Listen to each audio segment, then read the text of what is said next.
एक समय की बात है, किसी एक राज्य में हरिशंकर नाम का राजा राज करता था। उस राजा के 3 बेटे थे। उसकी ख्वाहिश थी कि उसका सबसे काबिल बेटा उसकी राजगद्दी संभाले, लेकिन वह इस बात को लेकर चिंता में था कि तीनों में से किस बेटे को अपना राजपाट सौंप देना चाहिए। एक दिन राजा को एक तरकीब सूझी। उसने उसी समय अपने तीनों बेटों को बुलाया और कहा, बेटे, आज मैं तुम सब से एक सवाल पूछना चाहता हूँ। अगर तुम लोगों के सामने एक गुनहगार खड़ा हो तो तुम उसके साथ क्या सलूक करोगे? इस पर राजा के पहले बेटे ने कहा, उस अपराधी को सजाए मौत दी जानी चाहिए। वहीं दूसरे बेटे ने कहा, गुनहगार को काल कोठरी में डाल देना चाहिए। जबकि तीसरे बेटे ने कहा, पिताजी, हमें उसे सजा देने से पहले इस बात की जांच करनी चाहिए कि उसने सही में अपराध किया है या नहीं। इस पर राजा के तीसरे बेटे ने सभी को एक कहानी सुनाई। एक राजा था जिसके पास एक बुद्धिमान तोता था। एक बार उस तोता ने महाराज से कहा, मुझे अपने माता और पिताजी के पास जाना है।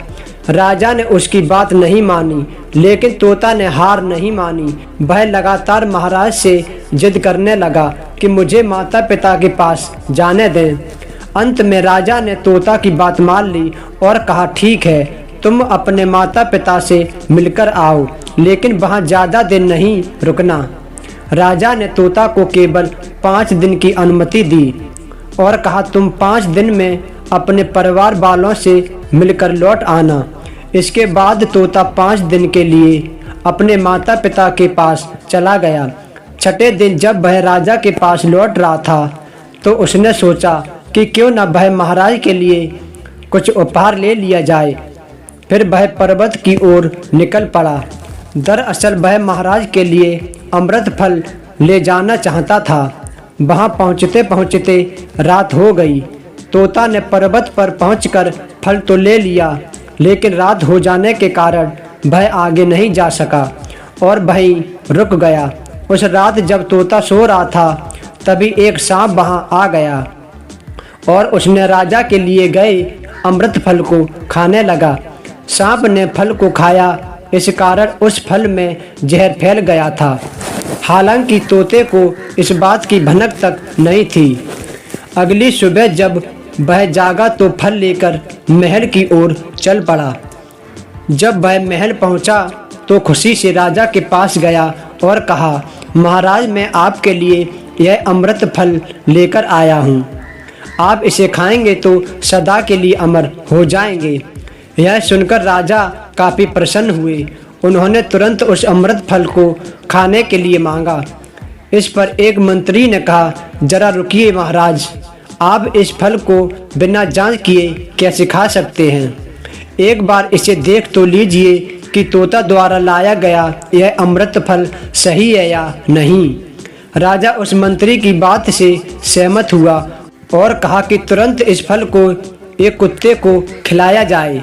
राजा का आदेश पाकर सैनिक ने फल का एक टुकड़ा कुत्ते को खिला दिया। फल खाते ही कुत्ते की मौत हो गई। यह देख राजा गुस्से से आग बबूला हो गया। उसने क्रोध में आकर तलवार से तोता के सिर को काट दिया, साथ ही फल को फिकवा दिया।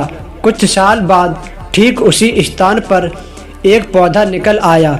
यह देख राजा को लगा कि यह उसी जहरीले फल का पौधा है। उसने सभी को आदेश दिया कि उस पेड़ का फल कोई नहीं खाएगा। कुछ दिन बाद एक वृद्ध व्यक्ति उस पेड़ के नीचे आराम करने के लिए रुका।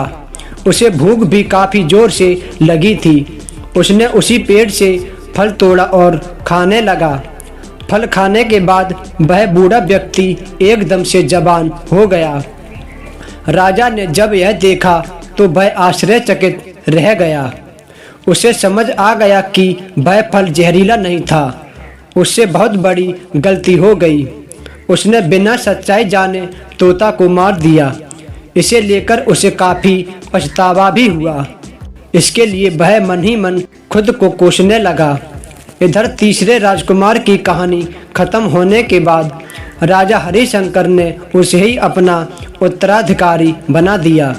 इसके बाद राज्य में खुशी का माहौल छा गया। इस कहानी से हमें यह सीख मिलती है कि हमें कभी भी बिना सोचे समझे, बिना जांच किए किसी को सज़ा नहीं देनी चाहिए। अगर कहानी अच्छी लगी हो तो वीडियो को लाइक और सब्सक्राइब ज़रूर करें।